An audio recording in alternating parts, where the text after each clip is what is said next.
Salut tout le monde, très urgent et très incroyable et très chaud. Depuis le Tchad et la France, mes frères et sœurs, il y a des révélations fracassantes que je vais vous montrer aujourd'hui. Mardi 3 décembre 2024. Mes frères et sœurs, la France est en train de préparer la France est en train de préparer la guerre civile au Tchad. Je vais vous montrer les preuves tout de suite. Deuxièmement, la France est en train de préparer les conflits entre le Tchad et le Soudan après son départ. Il y a beaucoup de révélations aujourd'hui qu'on va vous dire. Premièrement, il est écrit que la France, que le Tchad, pourquoi le Tchad a demandé le départ de l'armée française. L'une des premières raisons, on avait déjà dit, le Niger avait fourni des informations au service secret tchadien. Mais qu'est-ce qui s'est passé? Je vais vous montrer tout de suite. La première raison, c'est écrit ici, hein, je vais lire ça tout de suite, vous allez comprendre. Lorsque la délégation conduite par le chef de la diplomatie française arrive à N'Djamena, jeudi dernier, Mohamed Idriss Déby était déjà irrité par l'absence de coopération et de collaboration de l'armée française au moment d'une attaque envergure des djihadistes de Boko Haram sur une base avancée de l'armée tchadienne dans la région du lac Tchad en octobre dernier, selon les sources à N'Djamena. La France a refusé de fournir des informations à l'armée tchadienne pendant les attaques terroristes. La France a aussi refusé un appui militaire aérien à ce moment-là, malgré les demandes tchadiennes. Vous voyez maintenant, ils ont fait la même chose au Mali.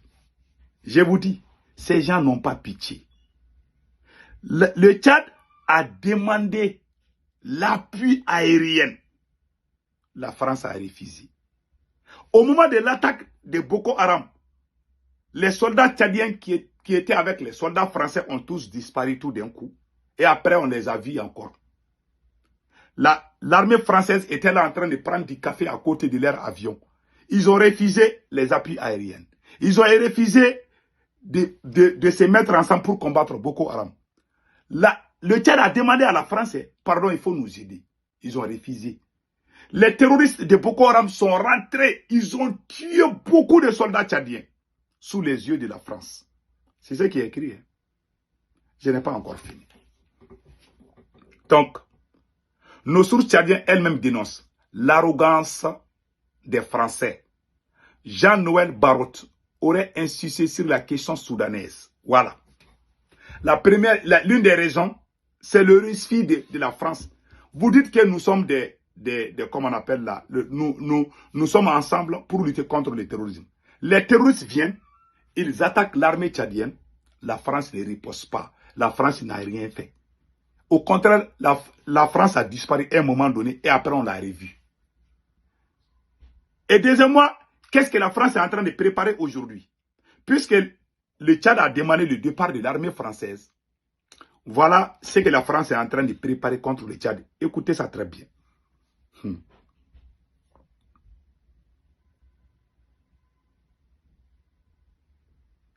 Jean-Noël Barrot aurait insisté sur la question soudanaise et demandé la neutralité de N'Djamena, accusé de soutenir le camp des rebelles du général Ameti depuis le Soudan. Malgré ces dénégations, début novembre, le Soudan a annoncé avoir déposé vendredi une plainte officielle contre le Tchad devant la Commission africaine des droits de l'homme et des peuples. Vous avez entendu maintenant? Le Soudan, la France dit que c'est le Tchad qui est en train de créer les problèmes au Soudan. Donc ils vont aller dire aux Soudanais, c'est des escrocs, hein, ils vont aller dire aux Soudanais que c'est le Tchad qui est en train de soutenir les rebelles. Il y a des généraux qui se battent pour le fauteuil présidentiel au Tchad. Ce n'est plus cassé à personne. Donc maintenant, qu'est-ce qui se passe? La France essaie de montrer aux Soudanais que c'est le Tchad qui est en train de détruire le Soudan. C'est une façon de mettre les deux pays l'un contre l'autre. Ouais, ça c'est le système français. Ils n'ont pas caché. C'est ça qu'ils ont dit ici. Ça, c'est un premier complot. Le deuxième complot, qu'est-ce que la France a dit ici? Nos sources tchadiennes dénoncent l'arrogance de... Voilà. Et surtout, le ministre français des Affaires étrangères aurait plaidé pour un report des législatives et des locales du 29 décembre 2024 prochain pour plus d'inclusivité, ce qui aurait fait entrer Mohamed Idriss Déby dans une grave colère froide. Vous avez tous entendu que la France a demandé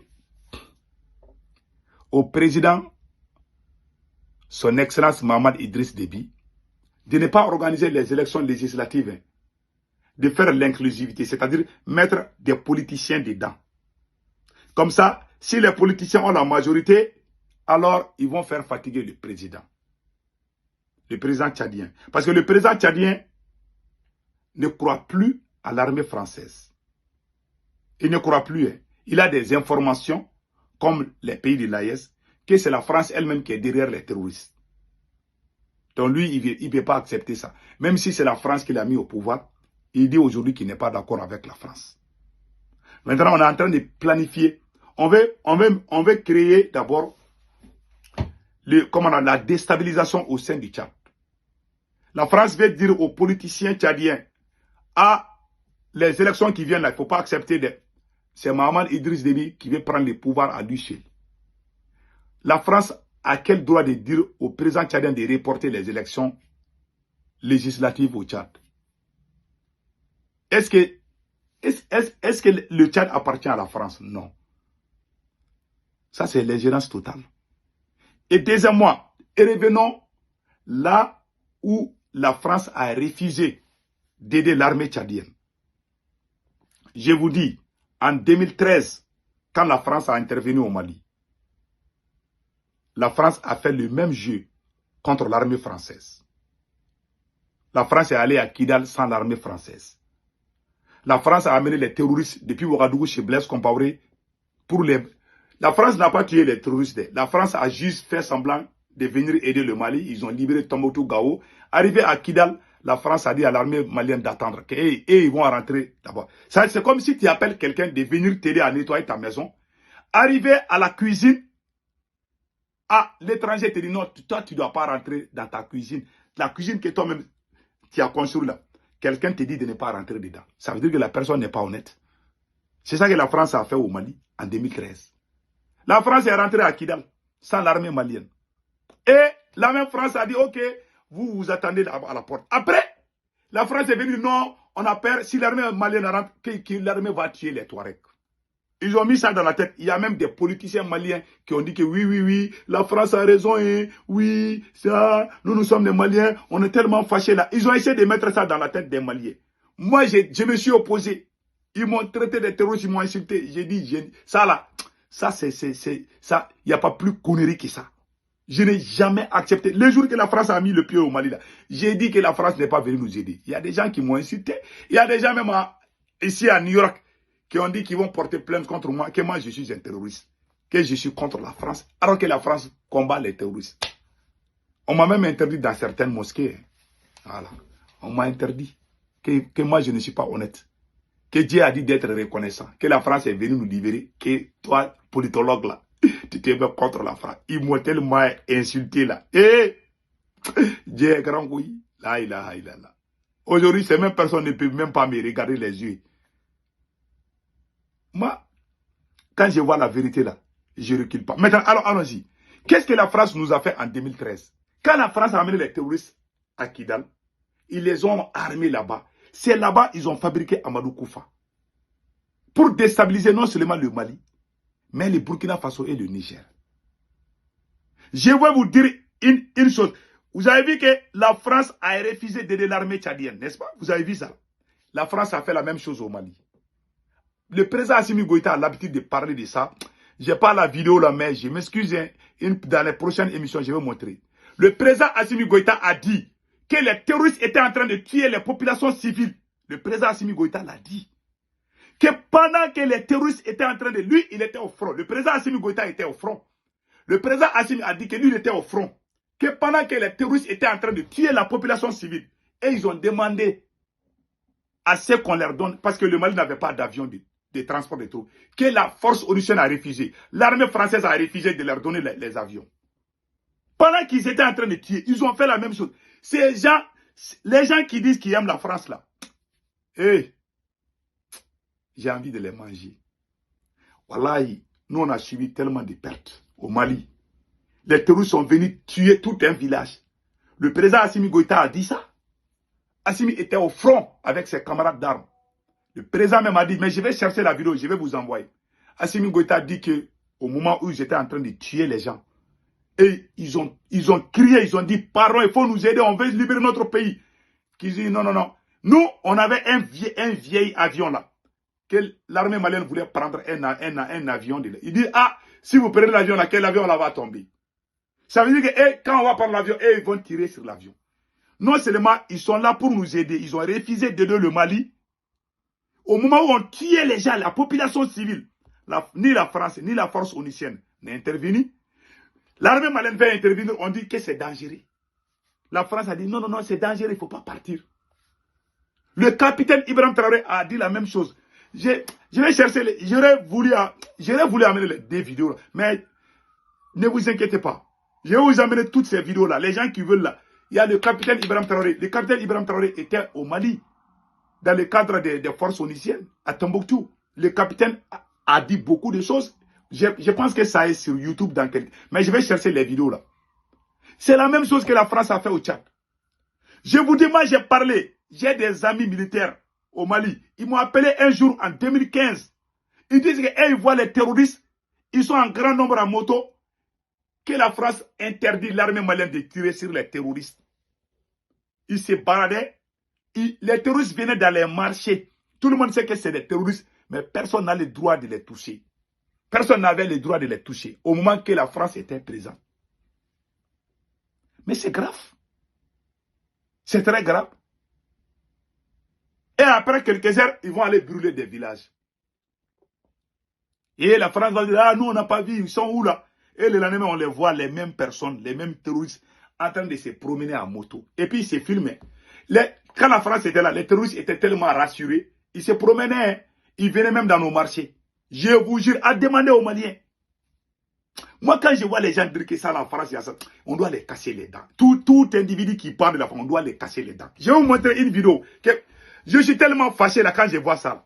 Et regardez, quand le Mali a demandé à la France de venir nous aider en 2013, le 10 janvier 2013, qu'est-ce que la France a fait? Et regardons. C'est un mouvement sulfureux. Oui, ils ont été proches des djihadistes. Ils recrutent des enfants soldats selon l'ONU. Mais la France va accepter l'aide proposée par le MNLA, sans le dire officiellement à ce moment-là, au titre d'un vieux dicton. Ils ont été proches des djihadistes. Ils recrutent des enfants soldats. Malgré tous ces crimes, la France va accepter de collaborer avec ces mêmes terroristes. Et regardez l'accord secret entre la France et les terroristes. Ce sont les journalistes français qui le disent, ce n'est pas moi. Maintenant, écoutons maintenant. De mes ennemis sont mes ennemis. Le MNLA propose d'aider les Français. Mais il pose une condition. L'armée malienne ne doit pas entrer dans Kidal. Les Français doivent venir seuls. À l'ambassade à Bamako, Christian Rouillet est catégorique. Il ne faut pas se compromettre avec les rebelles Touaregs. Pour nous, la principale menace est AQMI et la mouvance djihadiste. Mais pour les Maliens, c'est le MNLA qui est la première menace. Pourquoi? Parce que c'est le MNLA qui a lancé l'offensive et c'est le MNLA qui conteste l'unité du Mali. Donc c'est ce que j'essaye d'expliquer à Paris en disant attention, il faut éviter de se compromettre avec le MNLA. Mais le Quai d'Orsay passe outre les recommandations de l'ambassadeur. Les choses ne peuvent pas toujours être d'une limpidité absolue. Bon, ce qui est les mouvements terroristes, nous refusons de travailler avec eux.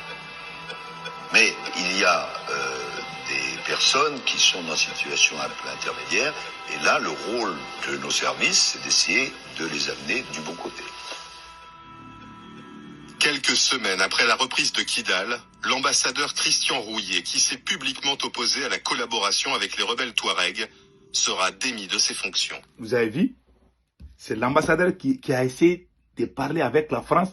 La France a chassé son propre ambassadeur parce que son ambassadeur n'était pas d'accord de leur collaboration avec les terroristes, avec les groupes terroristes. Voilà, Christian Ouroué, c'est l'ambassadeur français. Je pense que j'ai sa photo ici. Voilà. Christian Ouroué a dit ça, l'ambassadeur français. Donc, nous disons chapeau à Christian Ouroué. Ça, c'est un premier exemple. Un deuxième exemple, le Niger avait déjà dénoncé ça.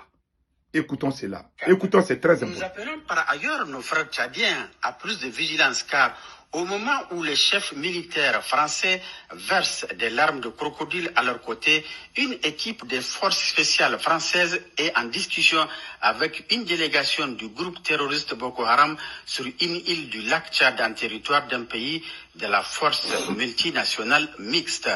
N'est jamais tourné le dos à une hyène.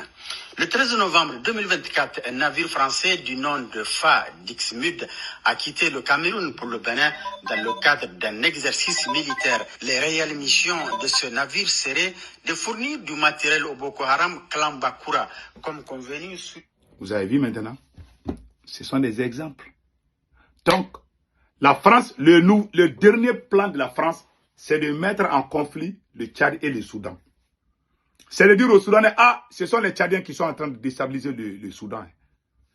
Deuxièmement, ils veulent pousser les politiciens, parce que la plupart des politiciens sont des pions de la France. Ils veulent créer une opposition contre Mohamed Idriss Déby pour faire des chantages, pour lui chanter. Je ne pense pas que cela va marcher. Donc le conseil que moi je donne au peuple tchadien, c'est de se réunir et défendre cette idée de leur président patriote, Mahaman Kaka Déby. Il a pris une décision très risquée. Donc, les Tchadiens doivent l'accompagner par des manifestations pour montrer leur soutien à cette décision. C'est la libération totale du Tchad qui va commencer. Donc, chers peuples tchadiens, sortez massivement dans toutes les localités du Tchad pour soutenir le président patriote Idriss Kaka Déby. Parce qu'il vient de prendre une décision historique. Ce n'est pas facile pour un président de dire à la France non, de dire à l'armée française dégage. Si un président a eu ce courage, alors moi je conseille le peuple tchadien de se réunir comme un seul peuple. Donc, je reprends encore. Je lance un appel à tous les peuples tchadiens de soutenir le président Idriss Kaka Déby, de sortir dans toutes les localités, toutes les villes, toutes les grandes villes, les villages, les hameaux, de sortir massivement le vendredi 5 novembre pour manifester et montrer leur soutien aux décisions historiques que le président patriote Idriss Kaka, son excellent général Idriss Kaka Déby vient de prendre. Ce n'est pas facile pour un président africain de dire à l'armée française de dégager. Il y a des conséquences. Donc, c'est le peuple qui doit dire que nous sommes avec notre dirigeant ou nos dirigeants qui ont risqué leur vie.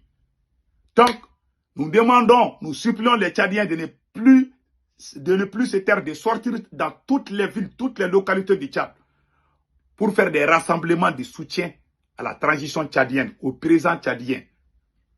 Cela va encore lui montrer au monde entier que le peuple est d'accord avec le président. Donc, c'est ma petite contribution que j'ai à donner au peuple frère du Tchad. Passez un excellent week-end. Ciao, ciao.